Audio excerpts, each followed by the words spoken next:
მე ვარ თამუნა თაბუაშვილი, ვსწავლობ მეათე საჯარო სკოლაში. ვარ აბიტურიენტი და ინკოგნიტოს კურსდამთავრებული. მე ვარ მარიამ სიმონიშვილი, 72 საჯარო სკოლის მე-12 კლასის მოსწავლე. მიუხედავად იმისა, რომ წელს აბიტურიენტი ვარ, ტელევიზია ინკოგნიტოსთან ურთიერთობაში ამას ხელი არ შეუშლია. მე თაკო ყურშაუშვილი ვარ, უკვე მესამე წელია, რაც ინკოგნიტოელის სახელს ვატარებ.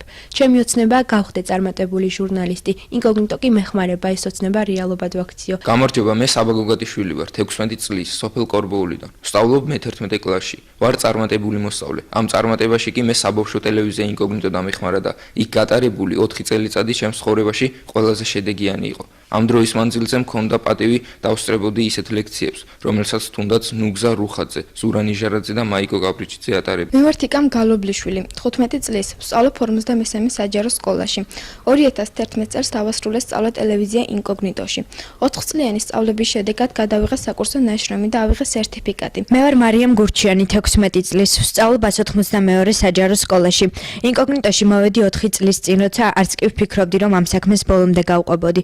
წელს დავხურავ მე-4 კურსს და სერტიფიკატს ტრადიციულად ნუგზა რუხაძე გადმომცემს, რომელიც 2 მაისის საღამოზე იუბილარი იქნება. იყო ინკოგნიტოელი, ეს ნიშნავს ეუფლებოდა შენთვის აუცილებელ საგნებს, ისეთი ადამიანების საშუალებით, როგორებიც ნუგზა რუხაძე, მაია ხმალაძე, ბესო ჩიტაძე და მანჩო გაბრიჩიძეა. შემდეგ კი შევძელი გადამიღო საკურსო ფილმი და ეს გარჯა ინკოგნიტოს სერტიფიკატით დამიფასდა. იმედი მაქვს ჩემს მიზანს ფინალამდე მივიყვან და გავხდები წარმატებული ჟურნალისტი. სტუდია რამდენიმე წლის წინ დავამთავრე, მაგრამ მიუხედავად ამისა, დღემდე აქ ვარ. გავლილმა პრაქტიკამ ბევრი რამ მასწავლა. გავიგე, რას ნიშნავს ჟურნალისტიკა, მეტყველება, მსახიობის ოსტატობა. უკვე რამდენიმე თვეა, რაც ტელევიზია ინკოგნიტოს ოფიციალური თანამშრომელი გავხდი საჩხერის ფილიალში, სადაც ბავშვებს ვასწავლე ინგლისურ ენას, რისგანაც ძალიან დიდ სიამოვნებას ვიღებ. მალე გავხდები სტუდენტი და ვაპირებ ჟურნალისტიკაზე ჩაბარებას. ამაში დარწმუნებული ვარ დამეხმარება ინკოგნიტოში შეძენილი ცოდნა. ეს ყველაფერი კი არ იქნებოდა, რომ არა ჩემი მშობლების თანადგომა და დახმარება, რადგან 1 წლის განმავლობაში მიწევდა საჩხერიდან ყოველ კვირას თბილისში ჩამოსვლა.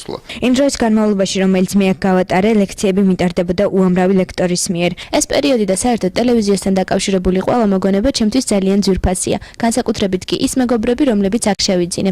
დარწმუნებული ვარ, ინკოგნიტოში მიღებული ცოდნა და გამოცდილება ცხოვრებაში ძალიან დამეხმარება. ინკოგნიტომ გამხადა უფრო თავდაჯერებული და მომცა იმის რწმენა, რომ რასაც გულით მოინდომებ, აუცილებლად ასრულდება. საერთო ჯამში კი ამ ყველაფრის კულმინაცია გახლდათ ის, რომ მომანიჭეს წარმატებული კურსდამთავრებული სტატუსი და სწორედ ჩემს სოფელში გავხსენით ინკოგნიტოს ფილიალი. ჩემს კარიერას ინკოგნიტოში ეყრება საძირკველი. დარწმუნებული ვარ, აქ მიღებული ცოდნა დამეხმარება ცხოვრებისეულ წინსვლაში. არ ვიცი მომავალში ამ პროფესიას გავყვები თუ არა, მაგრამ ამ ეტაპზე ის ჩემი ცხოვრების განუყოფელი ნაწილია. 1 წლის მანძილზე კი მსახიობის ოსტატობას ვასწავლიდი ამავე სტუდიაში. ამით კი კიდევ უფრო მეტი ცოდნა შევიძინე. ინკოგნიტო გეხმარება გახდეს სრულყოფილი პიროვნება, რომელსაც შეუძლია საკუთარი აზრის დაფიქსირება და შრომა დასახული მიზნისთვის.